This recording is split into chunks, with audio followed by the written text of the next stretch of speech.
Eric Gallardo, de Grupo Fórmula. Tres preguntas. Una para Harold. ¿Cuál es tu opinión sobre Aburto? ¿Sí? No como personaje, sino como este personaje histórico que es, ¿no? Para eso, ¿cuál es tu opinión sobre Colosio? Y para Carlos, ¿tú cómo visualizas la política estas próximas elecciones?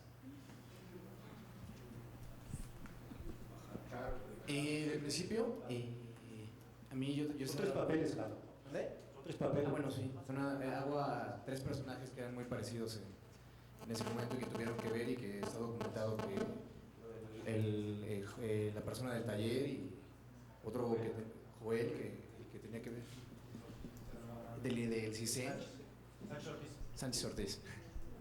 Y bueno, para mí, yo estaba muy morro cuando pasó eso, tenía como 10 años más o menos, o 9 creo, y yo no tengo conciencia como de ese momento. Sin embargo, lo interesante para mí fue que cuando ya fui creciendo, yo nunca me creía que fuera el aborto de Lomas Taurinas, era el mismo que habían presentado los medios. De hecho, yo seguía teniendo mis dudas cuando hicimos la película. Y pues lo interesante también fue que yo me acerqué también a investigar como todo esto, con el material que me daba Carlos, me daba la producción y también con muchas cosas que busqué revistas de esa época que me fueron generando una idea. Y pues para mí es muy claro que una persona no podría haber hecho eso solo. O sea, si yo fuera ahorita, quisiera ir con Peña Nieto a decirle hola, seguro me sacarían sus guaruras o con Josefina o con Andrés Manuel, ¿no? Y yo creo que no es tan sencillo esto como de llegar y darle un plomazo a un presidente. Es lo más complicado del mundo, yo creo, y creo que sí había muchos intereses, y pues bueno, digo, tampoco no sé si, yo creo que también Colosio pudo haber sido algo de lo mismo, pero en ese momento sí planteaba un cambio, y pues bueno, no sé qué vaya a pasar ahora, por ejemplo, que salga Aburto de la cárcel.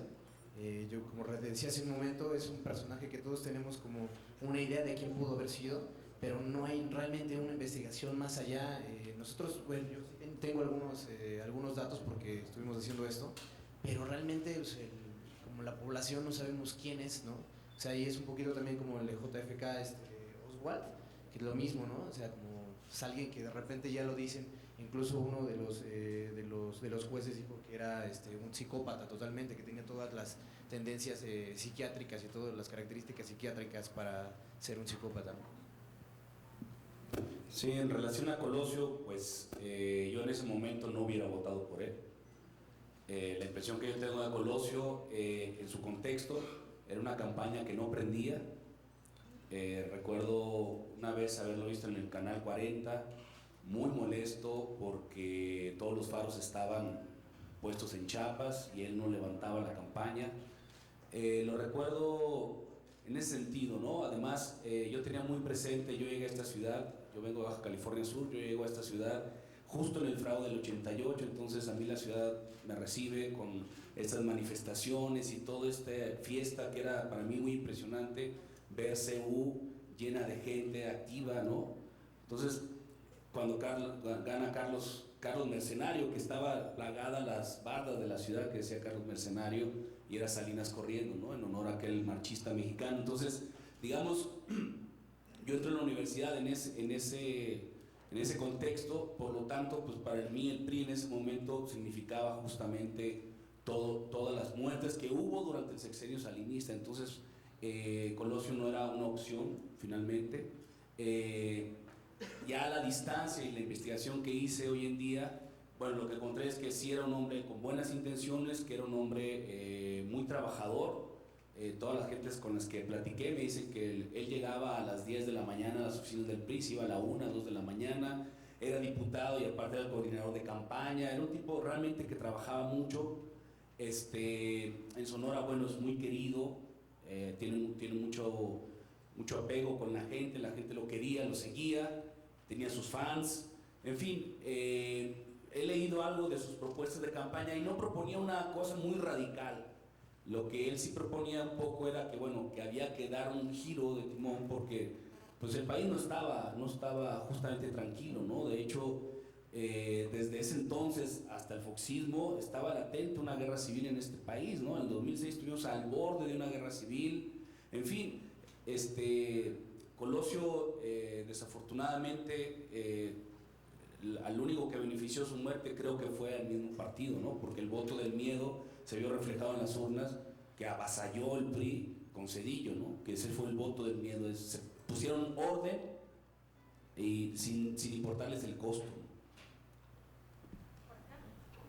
¿Cuál es la pregunta? ¿Cómo visualizabas la política en estas próximas elecciones? ¿Visualizada o Sí, ¿cómo la visualizas?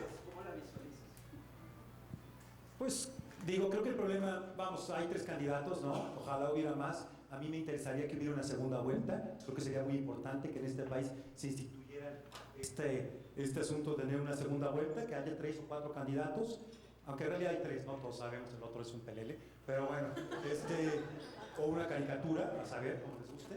Pero esos 3 candidatos me interesaría mucho que hubiera una segunda vuelta, para que entonces hubiera una primera vuelta, se quedaran los 2 más fuertes, y entonces, como se hace en otros países, como se hace en Francia, con países que tienen una larga tradición democrática, que no la tenemos nosotros, sería una buena idea que hubiera eso. Creo que también, como todos sabemos, y si no, pues que bueno que lo sepan ahora, que la política es un negocio, ¿no? La gente se dedica a ser político para hacer dinero. Es una carrera que tiene que ver con una cuestión de hacer lana, ¿no? Entonces, y se venden y se compran los intereses en términos de política. Entonces, creo que hay un gran desprestigio para todos, porque es muy obvio que el asunto de estar en política es los negocios, ¿no? No es una cuestión de servicio, ni es una cuestión de civismo, ni es una cuestión de ética. Es una cuestión de business as usual, como dicen los gringos, ¿no? Negocios como siempre.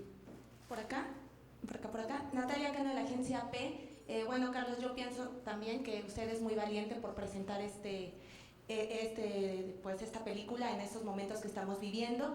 En días recientes he encontrado en Facebook y en Twitter por ahí una convocatoria de reunir firmas para que una organización, para que la ONU mande observadores electorales. Creo que hay mucho miedo de que se vuelva a generar este fraude electoral, y bueno, tomando en cuenta todas las posiciones políticas que han manifestado en esta rueda de prensa, me gustaría preguntarles si ustedes estarían de acuerdo en que pues vinieran observadores electorales. La segunda pregunta es para Enoch. Bueno, ya platicaste un poquito de la investigación que realizaron para el personaje de Colosio, pero para ti, como actor, como persona, como ciudadano, ¿qué representó el que hayas dado vida a un personaje como Colosio? Y bueno, por último, esto es como una anécdota.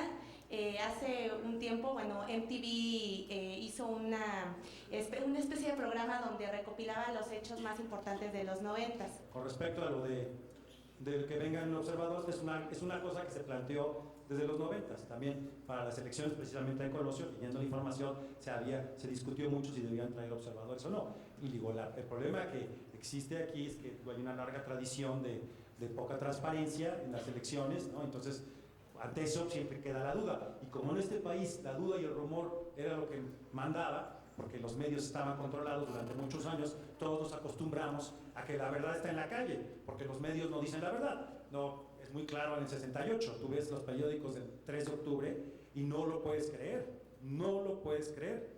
O sea, tiroteos, zafarrancho, civiles atacan a los soldados, tres soldados heridos, o sea, cosas así, que dices, no puede ser. Entonces, digo, tú estás acostumbrado que la verdad está en la calle, son los rumores, porque como durante 70 años leías un periódico y no decía la verdad, la radio ni la televisión, de repente pues, lo único que te quedaba es lo que te decían que alguien había escuchado, que le dijo su primo que trabaja en gobernación, o en fin, en cualquier lado, y le contaban ese tipo de cosas. Y por eso siempre hay una duda entre el mexicano ante el poder, ¿no? Ha habido una larga duda que es difícil quitar después de 70 años. Apenas llevamos 12 años de alternancia, de que hubo un cambio de partido en el poder, ¿no? Entonces, por eso la duda sigue ahí, porque es una larga tradición que va de abuelos a padres a hijos. Entonces, siempre te queda duda, no creas lo que dice ahí, porque pues, todo el mundo sabía que había otra verdad, ¿no? Entonces, por eso existe esa duda y por eso existen esas dudas con respecto a las elecciones que pasó con Almazán, en fin, en los 40, en fin, todo ese tipo de elecciones que hubo fueron elecciones difíciles de creer, ¿no? Quizá solo competía un partido, en fin, el 88 con los que iban a checar la cantidad de votos del grupo de Cuauhtémoc Cárdenas amanecen asesinados en una cajuela, ¿no? Los que se van a hacer el conteo robando aparecen asesinados al día siguiente de las elecciones, y eso estamos hablando del 88. Los que van a supervisar las elecciones por el partido de la oposición aparecen en una cajuela asesinados y todavía no hay nadie en la cárcel por eso. Nadie sabe quién los mató. No hay culpables. Esos no pueden haber sido asesinos solitarios, ¿no? Se puede haber matado entre ellos dos en la cajuela, ¿no? Se han de haber arañado y se han de haber asesinado. Pero no pasó nada, nadie supo. Uno de tantos. Y si tú vas a investigar así son cientos. Entonces, por eso existe ese miedo y por eso la gente está pidiendo que haya una organización internacional que lo supervise. Por ese miedo y esa desconfianza que la burra no era arisca, la hicieron, ¿no? Como dice el dicho. Y con relación a tu pregunta, yo en lo particular amo la historia, me gusta mucho la historia de México, la estudio, la leo, la vivo, y de pronto pues, he sido un ser privilegiado y afortunado porque de 2010 a la fecha me ha tocado exponer y encarnar la historia mexicana. Entonces en 2010 con Volado hice Allende, el 2011 hice a Pancho Villa en esta serie de Revolución, que ahí yo varias veces discutía con los guionistas, le digo, no, esto es guión, no, pero la historia dice esto, ¿no? Entonces fue un trabajo fuerte de investigación para defender al Pancho Villa que yo creía que era, ¿no? Y ahora me toca pues la historia contemporánea de nuestro país, que es Colosio, y en ese sentido a mí me sirvió nuevamente volver a ponerme en contexto y volver a investigar, y luego de ahí empiezas a sacar conclusiones, ¿no? Hacia dónde, claro, aquí hay muchos puntos, hacia dónde iba el país, hacia dónde va direccionado, y bueno, estamos pagando consecuencias del TLC, estamos pagando consecuencias de muchas cosas que sucedieron en esos años, ¿no? Que en ese entonces quizá yo no tenía la conciencia ni la información que tengo hoy en día, pero yo me siento muy privilegiado de poder encarnar la historia de este país y espero que haya más historia que contar.